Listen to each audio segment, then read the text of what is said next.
Good morning everybody. कैसे हैं आप लोग? आशा करते हैं कि आप लोग अच्छे होंगे। तो आज हम बात कर रहे हैं क्लास 9 के साइंस पोर्शन में, और इसमें जो हमारा लेसन है क्या है, स्ट्रक्चर ऑफ आइटम, परमाणु की संरचना है। तो सिलेबस को स्टार्ट करने से पहले मैं आपको बताता हूँ क्या कि अगर आपने इससे पहले वाला वीडियो नहीं देखा हुआ है तो उस वीडियो को आप देख लीजिए। क्यों देख लीजिए? क्योंकि उसमें बताया गया था क्या कि इस लेसन में हमको क्या क्या पढ़ना है। तो आज हम इस क्लास में सीधे टॉपिक पे आते हैं, है ना, कि परमाणु की डेफिनेशन क्या होती है, इसमें कौन कौन से मूल कण होते हैं ना। तो सबसे पहले हम बात करते हैं किसकी, आइटम की डेफिनेशन की बात करते हैं, किसकी, परमाणु की डेफिनेशन की बात करते हैं, है ना। तो क्या होती है इसकी डेफिनेशन?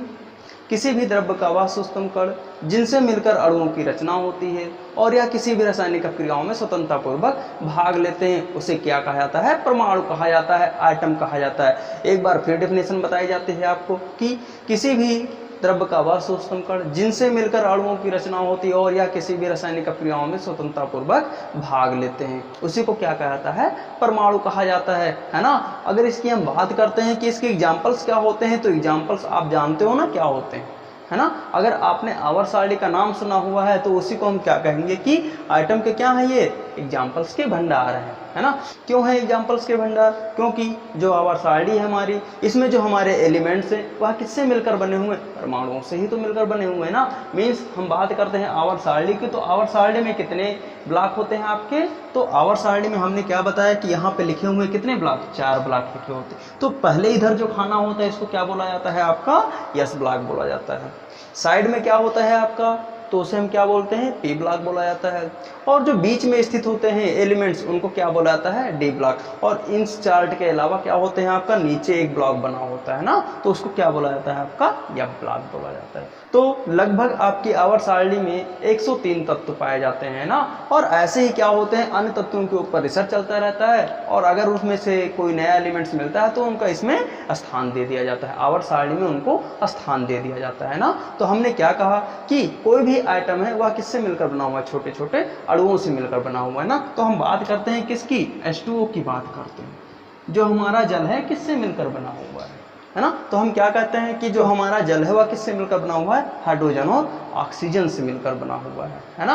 तो हम क्या कह सकते हैं कि जो हाइड्रोजन और ऑक्सीजन है यह किससे मिलकर बने हुए हैं? तो जो हाइड्रोजन और ऑक्सीजन है यह किससे मिलकर बने हुए हैं? परमाणु से तो मिलकर बने हुए हैं, है ना। हम बड़े से बड़े तत्व की बात करते हैं क्या कि C6H12O6 ग्लूकोज की बात करते हैं, तो यह किससे मिलकर बना हुआ है? ये भी परमाणु से ही मिलकर बना हुआ है। कार्बन, हाइड्रोजन और ऑक्सीजन एलिमेंट्स हैं, और जो एलिमेंट्स हैं यह किससे मिलकर बने हुए हैं? परमाणु से ही मिलकर तो बने हुए हैं। यहाँ तक हम बात करते हैं क्या कि जो हमारा शरीर है वह भी किससे मिलकर बना हुआ है? परमाणुओं से ही मिलकर बना हुआ है ना। क्योंकि हमारे शरीर में क्या पाए जाते हैं? तरह तरह के मटेरियल्स पाए जाते हैं, तरह तरह के एलिमेंट्स पाए जाते हैं। तो यह सब किससे मिलकर बने हुए हैं? परमाणुओं से ही तो मिलकर बने हुए ना। लेसन को स्टार्ट करने से पहले क्या बताया गया था आपको कि इस ब्रह्मांड का निर्माण किससे हुआ है? परमाणुओं और अणुओं से ही तो मिलकर बना हुआ है। यहाँ हम कह सकते हैं क्या, संसार में जो कुछ भी बना हुआ है वह इन्हीं परमाणुओं से ही तो मिलकर बना हुआ है ना। तो हम कहते हैं क्या कि आपको हमेशा आवर्त सारणी में लगभग 30 एलिमेंट्स याद होने चाहिए। तो लास्ट में क्या पड़ जाता है आपका? कॉपर और जिंक पड़ जाता है। तो लगभग आप क्या कर लीजिए, यहाँ तक आप एलिमेंट्स को याद कर लीजिए आवर्त सारणी के। क्यों याद कर लीजिए? क्योंकि आगे चलकर ये क्या है, बहुत ही आपके इम्पोर्टेंस है, आपके जीवन में क्या है, बहुत सारी चीज़ों का इन पे उपयोग है ना। तो जब तक आप इसको याद कर लेंगे तो आपको पता क्या होगा कि अगर आपसे कोई पूछता है क्या कि सोडियम का परमाणु क्रमांक क्या होता है, तो आपको पता क्या होगा कि सोडियम का परमाणु क्रमांक कितना होता है? 11 होता है। मैग्नीशियम का कोई पूछता है तो आपको पता होगा क्या कि 12 होता है ना। इसी प्रकार आपसे कोई पूछता है क्या कि क्लोरीन का परमाणु क्रमांक क्या होता है, तो आपको पता होगा ना कि 17 होता है। तो जब याद होगा तभी तो आपको पता होगा कि इसका परमाणु क्रमांक क्या होता है। अगर आपसे कोई पूछ लेता है ना कि हाइड्रोजन का परमाणु क्रमांक क्या होता है, तो जब आपको पता ही नहीं होगा तो क्या कह सकते हैं आप, है ना। तो क्या होता है इसका परमाणु क्रमांक? 1 होता है। कहीं कहीं आपने देखा होगा क्या कि जो हीलियम है वह कहाँ मिलता है आपको? इस साइड में मिलता है ना। तो क्या दिक्कत है? कोई दिक्कत नहीं ना। आपके अगले क्लास में आवर्त सारणी में आपको बताया जाएगा कि यहाँ पे क्यों लिखा गया है हीलियम को यहाँ से हटा के, है ना। तो इतना आप लोग ध्यान रखिएगा। अगर चैनल अच्छा लगता है तो चैनल को लाइक करिए, शेयर करिए और सब्सक्राइब करिए और अपने दोस्तों को भी शेयर करिए। तो हम बात करते हैं कि जो आइटम है वह कितने प्रकार के मौलिक कणों से मिलकर बना हुआ है। तो कितने प्रकार के मौलिक कणों से मिलकर बना हुआ है? 3 प्रकार के मौलिक कणों से मिलकर बना हुआ है। कौन कौन से? इलेक्ट्रॉन, ELECTRON, इलेक्ट्रॉन से मिलकर बना हुआ है। दूसरा क्या है आपका? प्रोटॉन है। किससे मिलकर बना हुआ है? प्रोटॉन से मिलकर बना हुआ है। और तीसरा क्या है आपका? न्यूट्रॉन से, है ना। तो किससे मिलकर बना हुआ है? न्यूट्रॉन से मिलकर बना हुआ है। किससे मिलकर बना हुआ है? न्यूट्रॉन से मिलकर बना हुआ है ना। अब इन्हीं को क्या कहा जाता है? जो हमारे 3 पार्टिकल्स पाए जाते हैं एटम में, इन्हीं को क्या कहा जाता है? फंडामेंटल पार्टिकल भी कहा जाता है। क्या कहा जाता है? फंडामेंटल पार्टिकल्स भी कहा जाता है। क्या कहा जाता है? फंडामेंटल पार्टिकल कहा जाता है। अगर आपसे कोई पूछता है कि परमाणु की संरचना कितने प्रकार के मौलिक कणों से हुई है, तो आपको बताना क्या है कि परमाणु की संरचना 3 प्रकार के मौलिक कणों से हुई है। कौन कौन से? इलेक्ट्रॉन, प्रोटॉन और न्यूट्रॉन से मिलकर बना हुआ है ना। तो कोई भी आइटम है तो किससे मिलकर बना हुआ है? इन्हीं 3 मूल कणों से मिलकर बना हुआ है। यहाँ तक हम बात करते हैं क्या कि हमारा जो शरीर है वह किससे मिलकर बना हुआ है? तो इन्हीं 3 मूल कणों से मिलकर बना हुआ है ना। तो कोई भी आइटम है वह किससे मिलकर बना हुआ है? इलेक्ट्रॉन, प्रोटॉन और न्यूट्रॉन से मिलकर बना हुआ है ना। अब इसी में हम बात करते हैं कि आइटम की आकृति क्या होती है, आइटम का स्ट्रक्चर क्या होता है। तो आपको जानना क्या है? कुछ नहीं, बस आपको क्या पता होना चाहिए कि आप एक क्या ले लीजिए, एक बॉल ले लीजिए और इसका कोई ना कोई ये क्या होगा? सेंटर भाग होगा, है ना। मीन्स यहाँ से ही तो मिलकर कोई ना कोई आकृति बनी होगी, इसका कोई ना कोई एक सेंटर भाग होगा, है ना। इसी को क्या कहा जाता है? न्यूक्लियस कहा जाता है। क्या कहा जाता है? न्यूक्लियस कहा जाता है। क्या कहा जाता है? न्यूक्लियस कहा जाता है ना। इसी को क्या कहा जाता है? सेंटर भी कहा जाता है ना। और हिंदी में क्या कहा जाता है? नाभिक कहा जाता है। क्या कहा जाता है? नाभिक कहा जाता है। और केंद्रक भी कहा जाता है ना। क्या कहा जाता है? केंद्रक भी कहा जाता है। अब हम बात करते हैं क्या कि केंद्रक में कौन कौन से मूलकण पाए जाते हैं। तो केंद्रक में कौन कौन से मूलकण पाए जाते हैं? आपके प्रोटॉन और न्यूट्रॉन पाए जाते हैं। क्या पाए जाते हैं? न्यूट्रॉन और प्रोटॉन पाए जाते हैं, है ना। तो प्रोटॉन के ऊपर कैसा चार्ज होता है? तो हम जानते हैं ना कि प्रोटॉन के ऊपर कैसा चार्ज होता है? पॉजिटिव चार्ज होता है। न्यूट्रॉन के ऊपर कैसा चार्ज होता है? तो यह न्यूट्रॉन जो हमारा होता है कैसा होता है? न्यूट्रल होता है, उदासीन होता है। इसके ऊपर कोई चार्ज नहीं होता है ना। हमारा जो न्यूक्लियस होता है इसके ऊपर कौन सा चार्ज होता है? तो न्यूक्लियस के ऊपर कैसा चार्ज होता है? धनात्मक होता है। मीन्स कोई भी न्यूक्लियस है वह कैसा होता है? धनात्मक होता है। मीन्स क्या कि इसके ऊपर कैसा चार्ज होता है? पॉजिटिव चार्ज होता है ना। तो हमने क्या कहा कि न्यूक्लियस में कौन कौन से मूलकण उपस्थित होते हैं? कौन कौन से कण उपस्थित होते हैं? तो 2 कण उपस्थित होते हैं, आपके प्रोटॉन और न्यूट्रॉन उपस्थित होते हैं ना। कौन कौन से मूलकण उपस्थित होते हैं? प्रोटॉन और न्यूट्रॉन उपस्थित होते हैं। प्रोटॉन के ऊपर कैसा चार्ज होता है? पॉजिटिव चार्ज होता है। और न्यूट्रॉन के ऊपर कैसा चार्ज होता है? तो इसके ऊपर कोई चार्ज नहीं होता है या आवेश रहित होता है। इसका कैसा होता है? न्यूट्रल होता है, उदासीन होता है ना। अब बात करते हैं क्या कि जब प्रोटॉन और न्यूट्रॉन क्या हो गए? नाभिक में उपस्थित हो गए ना। तो इलेक्ट्रॉन कहाँ होते हैं? है ना। तो इलेक्ट्रॉन क्या करते हैं? नाभिक के चारों ओर चक्कर लगाते रहते हैं। कैसे चक्कर लगाते रहते हैं? वृत्ताकार कक्षाओं में चक्कर लगाते रहते हैं। मीन्स इसके नाभिक के चारों ओर क्या करते हैं? गोल गोल आकृति में चक्कर लगाते रहते हैं। ये जो गोल गोल आकृति होती है इसी को हम क्या कहते हैं? वृत्ताकार कक्षाएं कही जाती हैं। इन्हीं को कोश कहा जाता है ना। इलेक्ट्रॉन क्या करते रहते हैं? इसी में वृत्ताकार कक्षाओं में चक्कर लगाते रहते हैं। आपने जाना क्या कि नाभिक कैसा होता है? धनावेशित होता है। और इलेक्ट्रॉन क्या करते हैं? नाभिक के चारों ओर वृत्ताकार कक्षाओं में चक्कर लगाते रहते हैं, है ना। तो इसी में हम बात करते हैं क्या कि अस्थायी मूलकणों इलेक्ट्रॉन, प्रोटॉन, न्यूट्रॉन की खोज किसने की? इनका आवेश क्या होता है और इनका द्रव्यमान क्या होता है? तो यहाँ पर क्या कर दिया गया है? आपके लिए एक चार्ट बना दिया गया है। इस चार्ट को आप क्या कर सकते हो? स्क्रीनशॉट ले सकते हो। और स्क्रीनशॉट नहीं लेते हैं तो क्या करना पड़ेगा? आपको वीडियो बार बार देखना पड़ेगा, है ना। तो यहाँ पे हमने क्या बताया आपको कि इलेक्ट्रॉन का प्रतीक क्या होता है। तो क्या होता है? कहीं पर भी आपको क्या मिल जाए? 1e⁻0 मिल जाता है, या कहीं क्या मिल जाए आपको लिखा हुआ e⁻- लगा हुआ मिल जाए। तो इसी को क्या समझेंगे आप? क्या किसका प्रतीक है? इलेक्ट्रॉन का प्रतीक है। इसके आवेश क्या होते हैं? तो इसका आवेश क्या होता है? 1.6 × 10⁻⁻19 कूलाम होता है।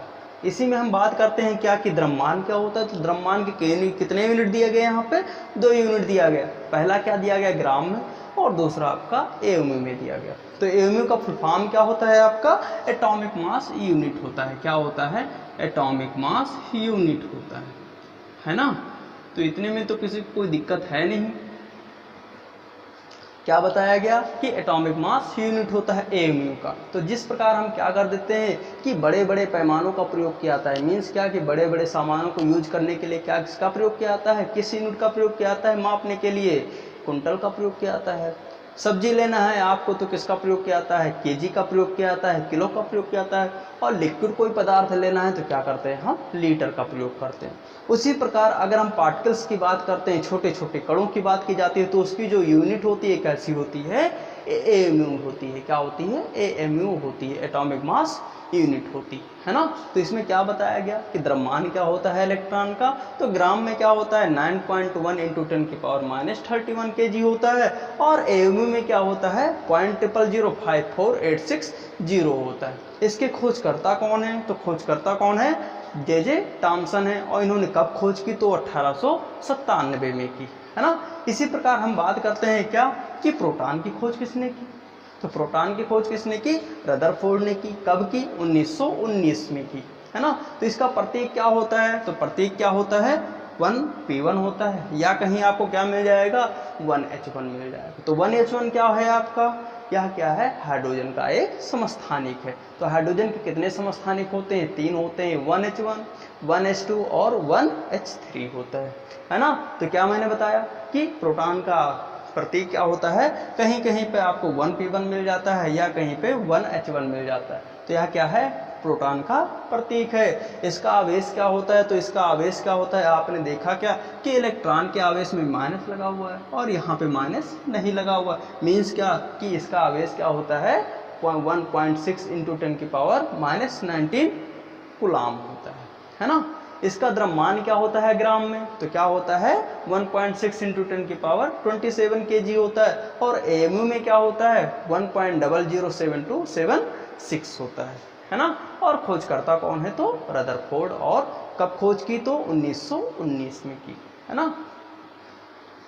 इसमें हम बात करते हैं क्या कि न्यूट्रॉन की खोज किसने की, तो न्यूट्रॉन की खोज किसने की, जेम्स चैडविक ने की। कब की, 1932 में की। इसका प्रतीक क्या होता है, तो 0n1 होता है।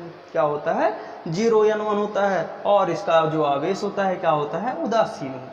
उदासीन का मतलब क्या कि न्यूट्रल होता है, इसके ऊपर कोई चार्ज नहीं होता है ना। क्या होता है, कोई चार्ज नहीं होता है। या कहाँ उपस्थित होता है परमाणु में, तो परमाणु में कहाँ उपस्थित होता है, या नाभिक में उपस्थित होता है, न्यूक्लियस में उपस्थित होता है, सेंटर में उपस्थित होता है ना। किसके साथ उपस्थित होता है, या तो या किसके साथ उपस्थित होता है, प्रोटॉन के साथ उपस्थित होता है। प्रोटॉन के ऊपर कैसा चार्ज होता है, तो प्रोटॉन के ऊपर कैसा चार्ज होता है, पॉजिटिव चार्ज होता है। मीन्स परमाणु के ऊपर कैसा चार्ज होता है, तो परमाणु के ऊपर कोई चार्ज होता है, नहीं होता ना। तो नाभिक के ऊपर चार्ज की बात की जाती है। मीन न्यूक्लियस का चार्ज क्या होता है, तो न्यूक्लियस पे कैसा चार्ज होता है, पॉजिटिव चार्ज होता है। न्यूक्लियस कैसा होता है, धनात्मक होता है। और इलेक्ट्रॉन क्या करते हैं, नाभिक के चारों ओर चक्कर लगाते रहते हैं, है ना। तो क्या बताया गया यहाँ पे कि न्यूट्रॉन के ऊपर कैसा चार्ज होता है, तो न्यूट्रॉन कैसा होता है, हमारा उदासीन होता है। मीन्स क्या कि इसके ऊपर जो चार्ज होता है कैसा होता है, न्यूट्रल होता है। कोई चार्ज होता है, नहीं होता है, नो चार्ज होता है, ठीक है। इसका द्रव्यमान क्या होता है ग्राम में, तो 1.6 × 10⁻17 है ना। और एओमी में क्या होता है, तो 1.008665 होता है। इसके खोजकर्ता कौन है, तो जेम्स चैडविक हैं। और कब की थी, तो कब किया था इन्होंने, 1932 में किया था, है ना। अगर इतना याद हो जाता है तो बहुत ही अच्छी बात। क्यों है, क्योंकि अगर आपसे पूछा जाता है क्या कि इलेक्ट्रॉन का आवेश क्या होता है, तो इलेक्ट्रॉन का आवेश क्या होता है 1.6 × 10⁻⁻19 कूलाम होता है ना।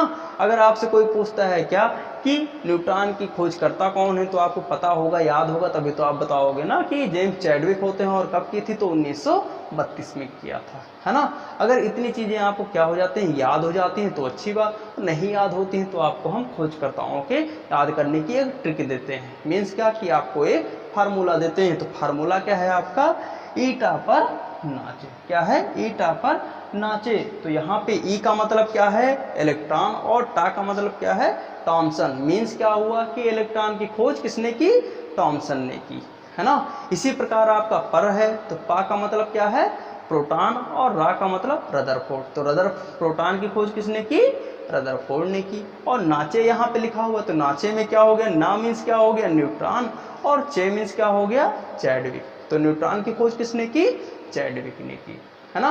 तो आशा करते हैं कि अगर आप लोगों को चैनल अच्छा लगता है तो चैनल को लाइक करिए, शेयर करिए और सब्सक्राइब करिए।